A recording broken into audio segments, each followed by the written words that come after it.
you're making all of us so happy. It's just, isn't it just about a celebration of books? You're helping us to showcase both our love of reading and to bring out what our books are about for an audience that's new to a certain extent.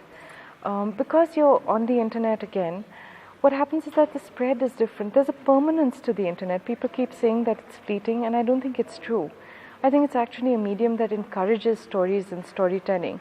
So to see people doing this with so much love and care for authors, and to sit down with each author, I'm so impressed that you're including everybody in. To us, it feels like you're bringing the books that we write to life. And more than that, you're bringing our love of reading to life.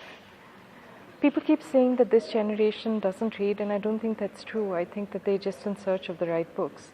And if you're part of that, then I'm so glad that you're doing such a wonderful job. Thank you. It's perfect for the internet, actually. TV channels don't always have this room or the space for books, and they don't necessarily celebrate the word in the same way. For us authors, I think it's just wonderful to have somebody put in this kind of time and attention. It's not just getting to talk about books or our own books, it's also being able to share our love of reading. Everybody who's here at the festival is here because at some level they fell in love with stories and storytelling. And I also believe that the net is a permanent medium in a certain way. Things tend to last on the internet, they tend to find their own community a lot faster. So if you're adding to that, and if you're making it possible for a new generation of readers to discover writers whom they might not have found otherwise, this becomes something, festival is something that's held in a moment of time. You accumulate a truckload of memories, and in my case, half a suitcase full of books while you're out here. And then you go back home and it's over. But if you have some way of preserving this, we don't have enough archival material.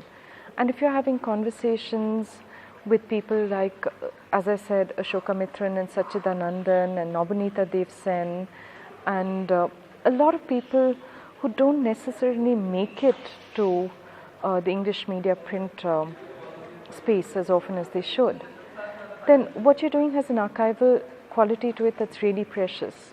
There was a set of recordings that the Library of Congress did some years ago, many years ago, with South Asian authors. And at that point of time, I think they were doing the recordings over the period of a very short time, just a few months, whichever authors they could get hold of. And that archive has, over a period of time, turned into an absolute treasure chest for us. It's the only way we have to listen to the words of some of our authors, or to listen to them reading their own books. And I just have a feeling that what you're doing out here is going to last, and thank you so much for doing it.